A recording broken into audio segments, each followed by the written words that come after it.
I'm José Palazzo and this is our weekly Shark Rant for Divers for Sharks. And I would like to begin by thanking all of you in Australia who have been attending the shark rallies all around the country to demonstrate against the stupidity of government policies that kill sharks like the shark culls in Western Australia. Good on all of you guys who are working hard to stop that, especially as there are so many alternatives to prevent shark incidents. And we should keep fighting for that kind of alternatives.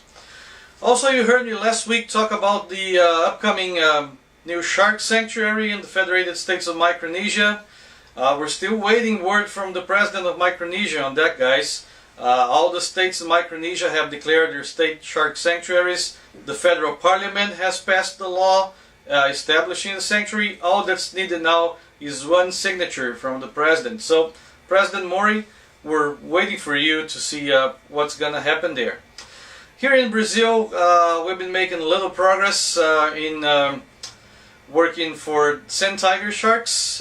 There's a mating concentration of these creatures which are very, very endangered south of Rio de Janeiro, around Ilha Grande Bay, and we're working with our local connections there to begin a project, hopefully to stop fishing for that species, which amazingly is still killed there, and make sure that diving replaces fishing as a shark-based operation there.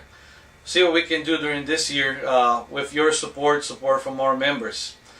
We're also working with a new group that has been established in Rio Grande do Norte state, way up north in Brazil, where unfortunately our criminal authorities have allowed a fleet of more than 17 Japanese tuna fishing boats to establish themselves in a Brazilian port.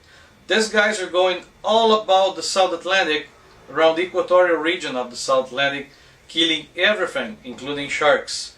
And it's ridiculous. Man, we have no need for that. Brazilian economy doesn't need fisheries exports to Japan to prosper. That is something that we still have to fight against. And we very much welcome this group of young activists from Rio Grande do Norte. We're hoping to be able to support them in trying to stop shark massacres up north. Also, I wanted to thank those of you who joined us as new members this week. There are several of you who have also shopped in our virtual stores. We're having a great movement there. And what we want to do with your money is to try to stop shark finning from South America, especially from Brazil, where it's still legal. It's another crime that our government allows to keep going. We want to do more for the endangered species of sharks and rays. We still haven't heard back from our government on what they're going to do about the endangered species regulations for marine species, and we want to be more involved in that. But we do need your help to do those things. And in about a couple of weeks, we're going to be going to Micronesia. These are some fantastic images from Palau, one of the countries who's been leading this trend for more marine sanctuaries and for shark protection in the Pacific. And we're hoping that we can be of help with our 64,000 supporters so far in our Facebook page to help these governments from developing countries who are doing the right thing for sharks. Also, we're hoping that more is going to be done in international treaties. This is a year where, you know, we're negotiating a climate change agreement until December. That has to be done to prevent our oceans from collapsing from climate change, which is absolutely sure it's man-induced.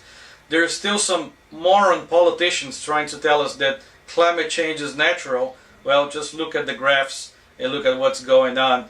It's going to be sure for you that climate change is man-induced, and we have to do more about that. And also, we want to start working with our reps at the United Nations, make sure that they do their part for the UN High Seas Fisheries and Marine Conservation Treaty that's coming up.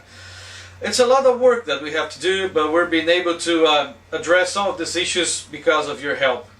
And the other thing that we're going to be doing, hopefully in the next few weeks, we're going to be launching a new initiative from the diving industry, a declaration from all of us who generate jobs and income from non-extractive uses of the sea through recreational diving. We want to have a declaration put out for governments and international treaties, making sure that these people listen to us. We generate millions millions of jobs around the world, both directly and indirectly, and we're not recognized for that. We generate billions of dollars in revenue, especially in developing countries, through diving, through shark diving, and we're not recognized. Governments always listen to the fisheries lobbies and not to us. So we're trying hard to make governments and treaties listen more to the non-extractive industries, and we're going to be launching a new initiative on that on the next couple of weeks, so stay tuned for that. Thank you. Thank you for you that are already members of Divers for Sharks. If you're not a member, just click on the link at the end of this video, become a Wobbegong member. It's just $1 per month. If you can't spare $1 per month to help us help sharks, what the hell are you doing on our page? We need your help. We definitely need your help. We need you to sign our petitions, to sign other groups' petitions that we're posting to the page. But if you can help us by sparing $1 per month to help our shark conservation initiatives, that's going to be great too. Thank you, and now see you next week.